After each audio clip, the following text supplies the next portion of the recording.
She left her house that evening like she always did. No suitcase, no goodbye message, no signs of fear. By the next morning, she was gone. And when police finally searched her home, what they found only made the mystery darker. Emily Carter was 28 years old. She lived alone in a quiet, suburban neighborhood, worked a stable office job, and was known by friends as reliable, organized, and cautious. She wasn't the type to disappear. Emily followed routines. She texted her sister every morning. She never missed work without calling, and she never went anywhere without telling someone. That's why, when she didn't show up to work on Monday morning, people noticed immediately. At first, it didn't seem alarming. Maybe she was sick.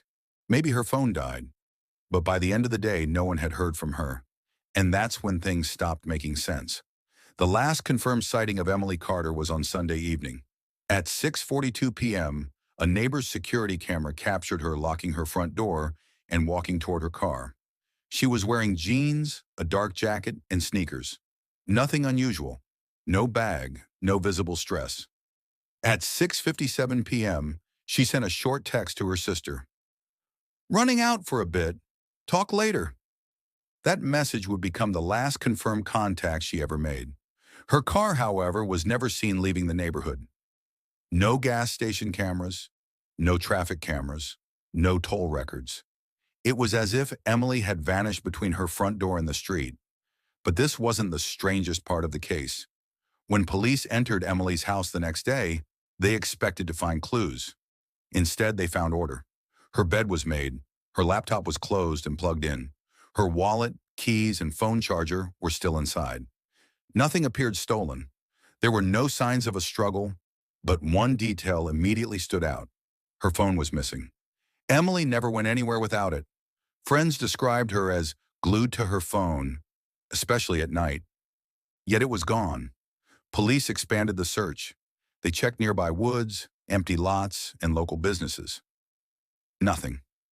No witnesses, no screams, no suspicious vehicles.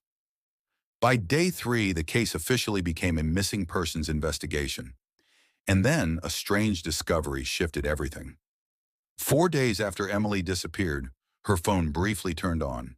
It connected to a cell tower nearly 40 kilometers away from her home. The location was remote, mostly farmland and forest. Police rushed to the area. They found nothing. No phone, no footprints, no surveillance cameras nearby. Even more disturbing, the phone only connected for 12 seconds. Too short for a call, too short for a message. Almost as if it had been turned on, just to prove it still existed. After that moment, the phone went silent forever. But investigators noticed something else. Emily's phone records showed no outgoing calls or messages after the night she disappeared, meaning whoever had the phone never tried to use it, which raised a terrifying question. Why take the phone at all? During a second search of Emily's house, police found something they missed the first time. In the bathroom trash bin, beneath tissues and packaging, was a small torn piece of paper. It contained a partial address. Only 3 words were readable, and none of them matched any location Emily was known to visit. Friends were questioned again. Family was questioned again. No one recognized the address. But one friend mentioned something odd. 2 weeks before disappearing, Emily had said she felt like someone was watching her.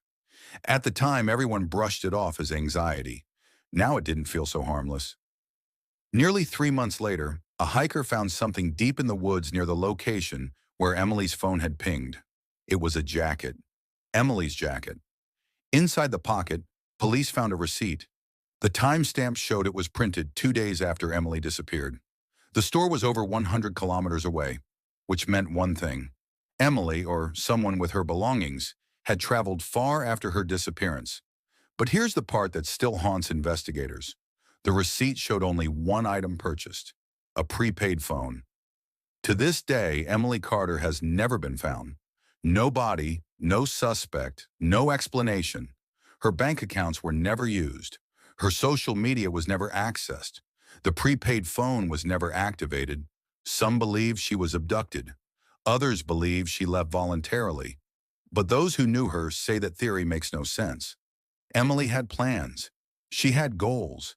She had a life she cared about, and she wouldn't have disappeared without saying goodbye, especially not like this. What do you think happened to Emily Carter? Let me know in the comments. She was gone, and the questions remained. The streets where she walked, the places she loved, even the friends she trusted, everything became part of a puzzle with no solution. Investigators reviewed every clue again and again, searching for something they might have missed. Every detail, no matter how small, was scrutinized. The pattern of her steps, the messages she sent, the look in her eyes that last day. And yet the mystery only grew. Neighbors whispered about strange noises at night. Friends wondered if they had said the wrong thing, missed a sign. Every lead that seemed promising eventually faded into nothing. Some theories are whispered only in shadows. Some secrets remain buried, hidden from the world. And some questions may never have answers. But one thing is certain, Emily's story is not forgotten. It lingers in every dark street, every flickering street light, every moment when someone feels watched and alone. And maybe somewhere out there, the truth is waiting, just out of reach. For now, all we can do is remember her and wonder, what really happened to Emily Carter? The night fell heavy over the quiet town, but the questions never slept. Every empty street corner, every flickering streetlight seemed to whisper the story of what had happened, even though no one could say for sure. People wondered if they could have done something differently. Friends replayed conversations in their minds, searching for hidden meaning, for a sign that something was wrong. Parents imagined her alone in the dark, walking somewhere she shouldn't have been, hoping desperately that somehow she was safe. Detectives pored over files, maps, and reports. Every minor clue became a thread in a tangled web of possibilities. A lost glove, a faint footprint, a surveillance camera that recorded only shadows. All these pieces told a story no one could fully understand. Some nights the wind seemed to carry echoes of her voice. The streets she walked were silent now, but her presence was felt, like a shadow that refused to disappear. Those who loved her wondered, did she see something we never did? Did she sense danger too late? Every time someone thought they had a lead, it disappeared like smoke. Calls went unanswered, messages remained unread, doors stayed closed, and still the feeling remained. She had been there, and then she had vanished. Time passed, but the mystery did not. Years from now, people would speak her name quietly, in fear and curiosity. They would tell stories to remember, stories that would grow stranger with every retelling. Every mystery, they said, leaves its mark, and this one had left a mark on everyone who cared. And maybe that is the cruelest part, not knowing. Not knowing if she was lost or hiding, taken or escaped. Not knowing the truth, but feeling it everywhere. Every glance at a darkened street, every unexpected sound, every shadow could carry her presence or someone else's. We may never know the answers. We may never see her again. But the story lingers, haunting the spaces she once occupied, reminding us of the fragility of life and the shadows that hide in plain sight.